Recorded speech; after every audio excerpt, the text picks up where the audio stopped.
Video game reboots are not great. A lot of the time, they just end up completely missing the point of the originals.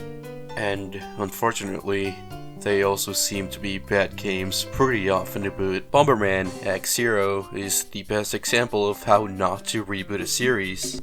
Even just from a visual standpoint, X-Zero retains none of the charm of the older Bomberman titles.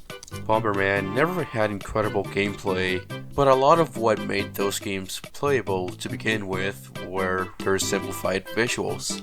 X-Zero tries to go for a gritty, realistic look that doesn't quite mesh with the gameplay loop of Bomberman, mostly because of how hard it can be to tell what is actually happening on screen.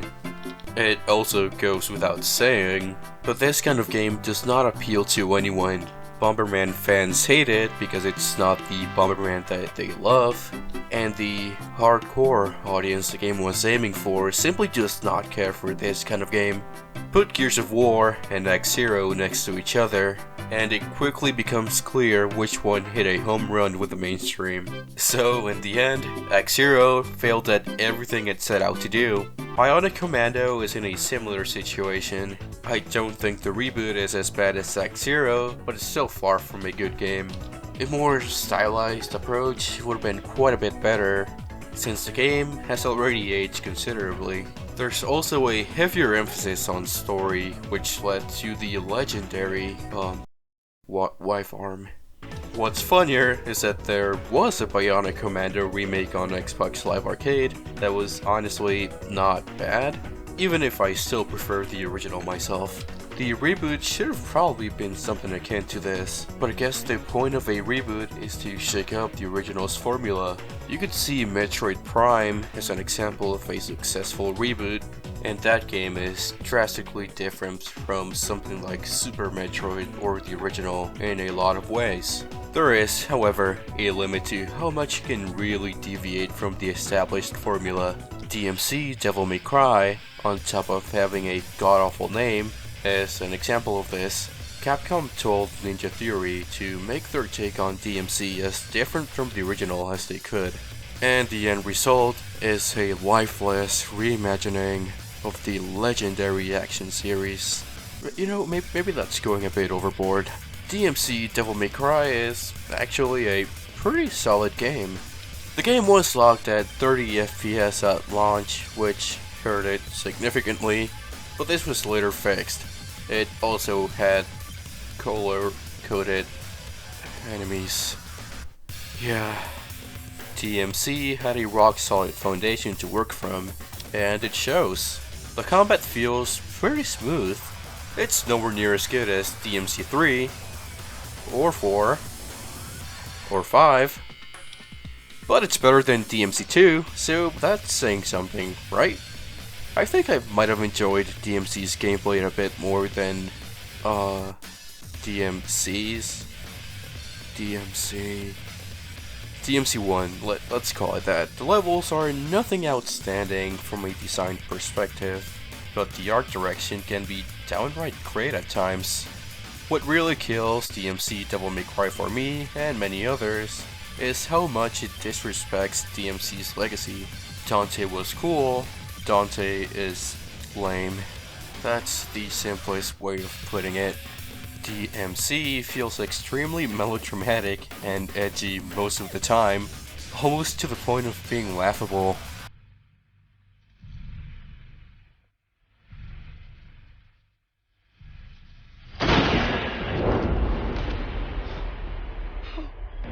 The fuck?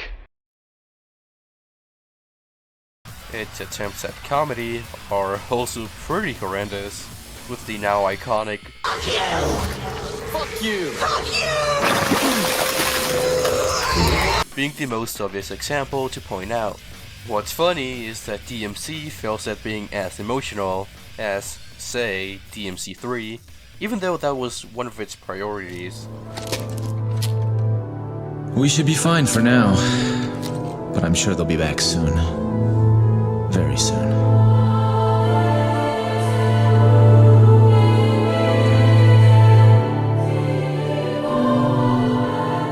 Are you crying? It's only the rain. The rain already stopped. Devils never cry. I see. Maybe somewhere out there, even a devil may cry when he loses a loved one. Don't you think? Maybe. I thought we were fighting for freedom. It was his freedom we were fighting for, not yours. Don't be so simplistic. Humans are frail. They're like children. They need protection. Not just from others, but from themselves. We, you and I, have saved them. You and I saved him? Who else? A human. Bosses are forgettable, for the most part. The combat isn't as fleshed out, the main cast is lame at best, and it butchers the themes of DMC. It's no surprise then that DMC Devil May Cry ended up pissing off a lot of people. It's kind of funny then how God of War 2018 was praised for doing what DMC Devil May Cry had done many years back. The combat is almost as simplistic as the original trilogies, but without any of the flashiness that made those games work in the first place. It also didn't help that the camera was god-awful. It works in something like God Hand, but not here, where you're required to evade and attack various enemies that are off-screen. The original games addressed this issue by having fixed camera angles that displayed the entire arena you were fighting in, and they also zoomed in on Kratos whenever he went for a gruesome kill. The camera made the combat, which essentially boiled down to button mashing, feel like something epic before that ward got running to the ground. In the God of War reboot, fighting feels clunky because the camera never seems to cooperate with the player. There's also tacked on RPG elements in God of War, and cooldowns on skills. I don't know if I even have to talk about why this is not good for your action game. Like DMC Devil May Cry, God of War 2018 puts a heavier emphasis on its characters. God of War 2018 wants to be a cinematic, third person, over the shoulder, Sony exclusive, while also being, Of all the lives you should worry about, Helios, mine is not one of them.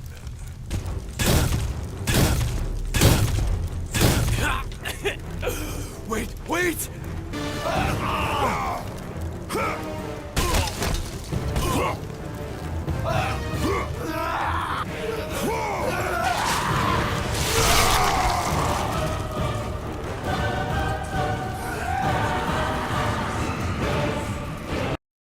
God of War? It's something that doesn't really sit right with me, and I wouldn't even call myself a fan of God of War. The game feels so different from the originals that it could have easily been a new IP that didn't have to be chained down by what came before it. Tomb Raider 2013 is in a similar situation, although I must admit I like it quite a bit more than God of War 2018. And even the original Tomb Raider games, though I wouldn't call it a particularly good reboot. It's kind of a solid game at the very least. It's less about the actual tomb raiding and the adventurous appeal of those games, and more about struggle and survival. It also has a heavier emphasis on story and cutscenes, which might rub fans of the originals the wrong way.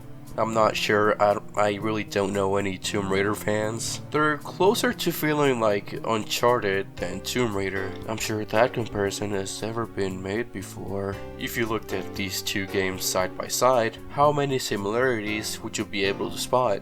I don't know, maybe it's just me. It's a game that strays a bit too far from the source material, just like God of War 2018. Doom 2016 kind of feels like Doom, but it's not quite there. The game has a very heavy emphasis on gameplay, which is a good thing. No one plays Doom because of the lore or the plot, but because they are fun games to just blast through. Doom 3 proved that a story-driven Doom game doesn't work quite as well. The shooting feels very satisfying, the mobility is propped up by the game's arena designs and ruthless enemy patterns, and it actively rewards aggressive play, as demonstrated by the glory kills and berserk mode. Doom 2016 has a part of Doom's DNA, but it's missing some stuff, you know? Back in the good old days, Doom had an atmosphere to it. Those games truly made you feel like you were trapped and had to fight your way out, all while giving you the tools to make sure you could fight literal demons.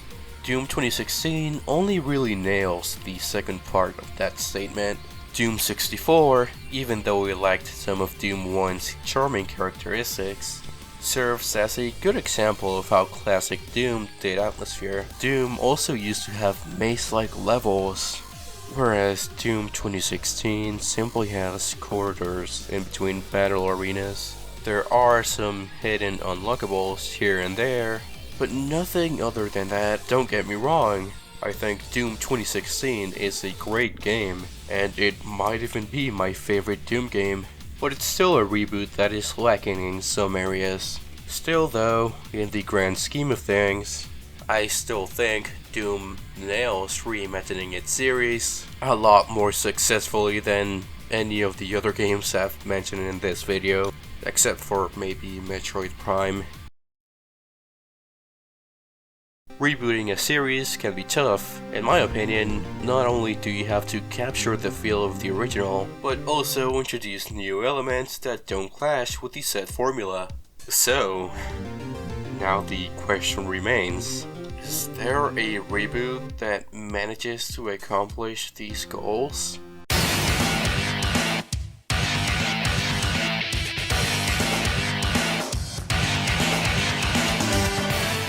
Game director Hidegaki Tomonobu and his studio, Team Ninja, set out to create a new Ninja Gaiden game.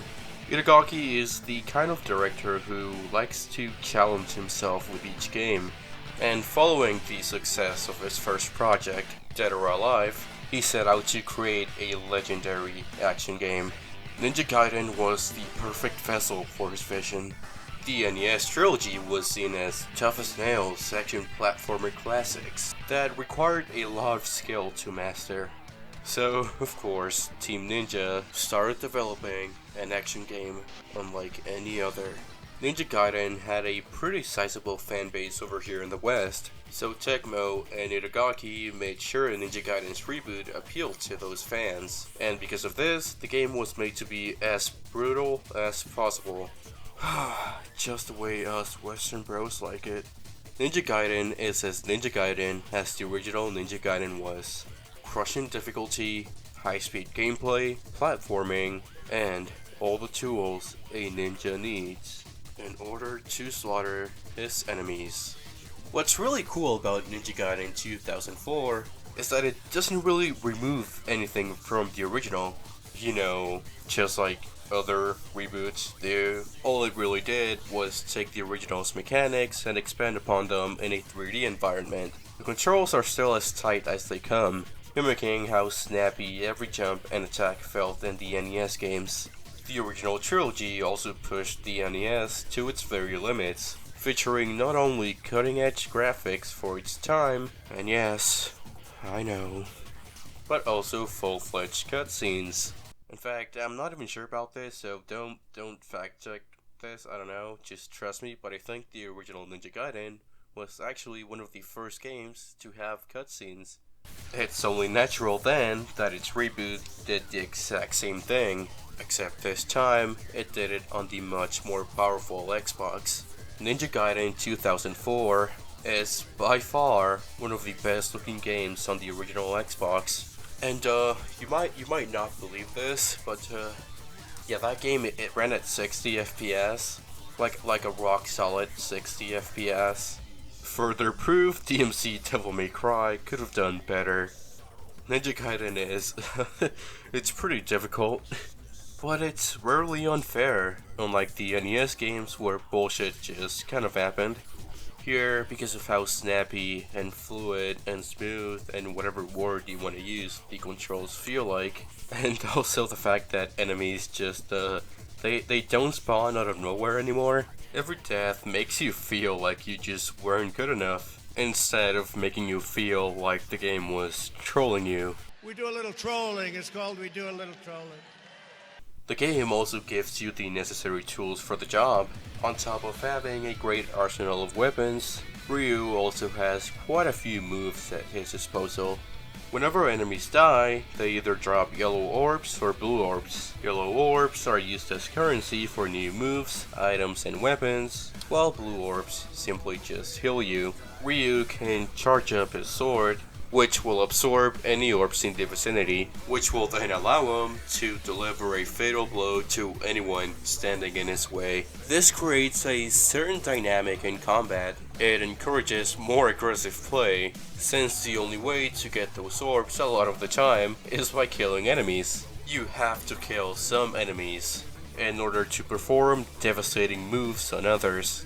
And what's best about this is that you could probably just keep this going. However, by absorbing orbs, you no longer gain the benefits that they bring to the table. Yellow orbs no longer yield any currency, and blue orbs don't heal you anymore. It's an especially interesting question to ask the player when there's blue orbs lying around. Would you rather heal your wounds, or try to kill your enemies before they get to you? It's a mechanic that makes every encounter feel very exciting. Ryu also has other moves at his disposal, a lot of which are lifted straight from the original, and reworked to function in a 3D environment. Ryu can still throw shuriken, use magic, wall jump, and spin slash.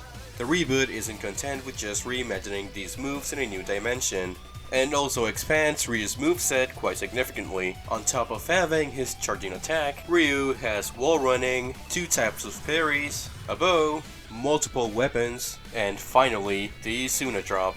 Grab your enemy in mid-air and smash their skull against the ground, creating a wave of damage in the process. It's honestly one of the most satisfying things to do in a video game. It's pretty up there with the RE4 suplex and dropping Borderlands 2. The game isn't perfect though. This being Team Ninja's first action game, they definitely screwed up some stuff here and there. The magic could have been handled quite a bit better. You can't aim the bow while moving around, but most importantly of all, the game lacks a lock-on feature. Yeah, Ninja Gaiden, while being so great in so many aspects, just completely misses the mark, and in such an important thing too. The lack of a true lock-on creates some situations where Ryu's attack won't go exactly where you want them to, something that can be especially frustrating during encounters where there are more enemies than usual on screen. Seriously though, why isn't there a lock-on? Like, come on, Ocarina of Time did it in 98. For fuck's sake, goddamn Devil May Cry 2 had a lock-on. Come on, Team Ninja, just throw me a bone here. King? Yeah. Here's your crown. Ryu himself is still the skillful killer he was in the original. He's never really had much of a personality per se, but honestly I think his sheer determination is enough to motivate me to slam dunk ninjas and demons alike. Ninja Gaiden 2004 is so good that it completely overshadows its source material. If you want to try out Ninja Gaiden, I heavily recommend playing Ninja Gaiden Black. It's the definitive edition of the game, and only got made because Itagaki wanted to refine the 2004 classic into the best action game on the Xbox before moving on to the Xbox 360. Ninja Gaiden Sigma is kind of a remake, but it changes so much stuff from the original and Black that I just can't recommend it as your first taste of Ryu Hayabusa's cope journey. Sigma gets rid of a lot, and I mean a lot of puzzles, and there's a brand new playable character that is she's just not as fun as Ryu, and her levels are kind of forced. She has some cool stuff though. Some cool assets, guys. Well designed. Okay, yeah, I know, that was a pretty lame joke, but come on. You can really tell this is a game from the studio that made Dead or Alive Extreme Beach Volleyball, all because their lead man wanted to do cute things with cute girls. Well, someone had fun developing these levels, at least. There are some reboots that I just didn't mention at all in this video that completely nail rebooting a series about as well as Ninja Gaiden. Maybe not as well, just this game's awesome. Ninja Gaiden is the kind of reboot that I'd like to see more of, and yes, this entire video was just a big excuse to talk about Ninja Gaiden for a bit. Alright, thank you for watching, and I hope you'll join me next time when I talk about The Legend of Zelda: Breath of the Wild. See you then.